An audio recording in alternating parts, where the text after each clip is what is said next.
বন্দে মাতরম। আপনারা দেখছেন HD specials YouTube channel. অনেক দিন বাদে, প্রায় এক মাস বাদে আমি চলে এসেছি একটি মুভি রিভিউ নিয়ে।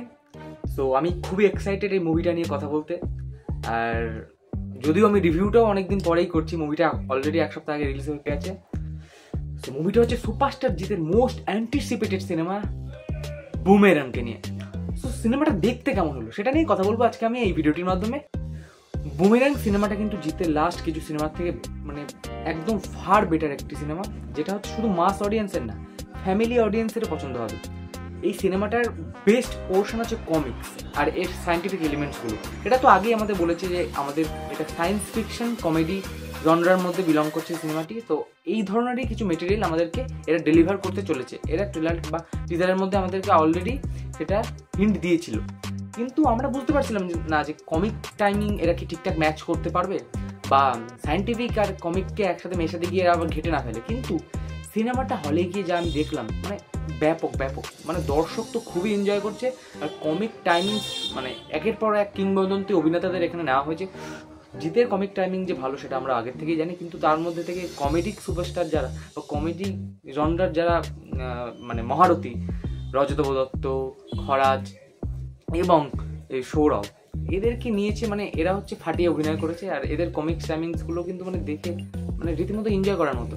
তোমরা নিশ্চয়ই অলরেডি দেখে ফেলেছো সিনেমাটি এবং গল্পটা অলরেডি হয়তো জেনে গেছো, কিন্তু তাও ছোট্ট করে যদি গল্পটা বলতে হয়, জিৎ এখানে দেখানো হয়েছে জিতের ছোটবেলা থেকে একটা জিনিসের আবিষ্কারের স্বপ্ন। সেই আবিষ্কারটা হচ্ছে হিউম্যানয়েড রোবট।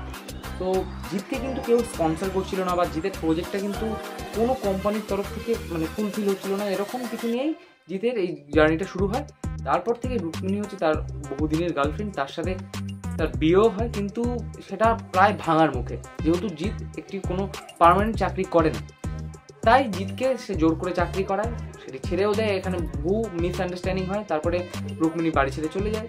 তারপরে জিৎ কি করে আরও একটি রুক্মিণীর মতো দেখতে রোবট বানায়, আর একে জুড়ে কি করে আরও মানে মানুষের মধ্যে কনফিউশন ক্রিয়েট হয়, আর একে নিয়ে অনেক কিছু মানে হাসির মুহূর্ত ক্রিয়েট হয়। মানে স্মার্টলি মানে সেই জিনিসগুলোকে ডিজাইন করেছে সিনেমাটির মধ্যে। আমি তো বলবো সৌভিক কুন্ডু হচ্ছে one of the best director মানে আমাদের এরা।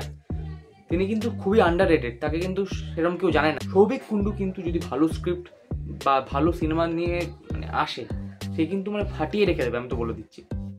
আরও যদি একটি পজিটিভ দিক আমি এই সিনেমাটার মধ্যে বলতে চাই, সেটা হচ্ছে কিন্তু যেভাবে ভিএফএক্সটাকে স্মার্টলি ডিজাইন করা হয়েছে। আমরা জানি কিন্তু বাংলা সিনেমায় ভিএফএক্স দেখানো মানে মানে ঘেটে রেখে দিতে পারে, আমরা এটাই প্রথম থেকে ভেবেছিলাম। কিন্তু স্মার্টলি যে বাইকটাকে উড়ে গেল, বাচ্চাটাকে বাঁচলো, মানে দারুণভাবে কিন্তু দেখানো হয়েছে।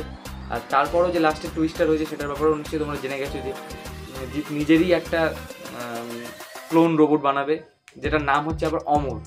জিতের নাম এখানে রয়েছে সমর সেন, আর সে নিজের নামের মানে সিমিলার নেমের একটা রোবট বানায়, তার নাম হচ্ছে অমর। তাকেও দেখতে ভালো লাগে, তাকে দেখতে অনেকটা সুপার হিরোর মতো লাগে, যে সে বাইক নিয়ে এন্ট্রি করে লাস্টে মারপিট করে, জিনিসটা দেখতে ভালো লাগে। লাস্টে সিনেবট ক্যামেরার যে এফেক্টগুলো আমরা দেখতে পাচ্ছি, সেই জিনিসগুলো কিন্তু সত্যিকারে মানে সিনেমা হলে যদি না দেখো তাহলে কিন্তু খুব একটা ভালো লাগবে না। সিনেমা হলে দেখতে দারুণ লেগেছে।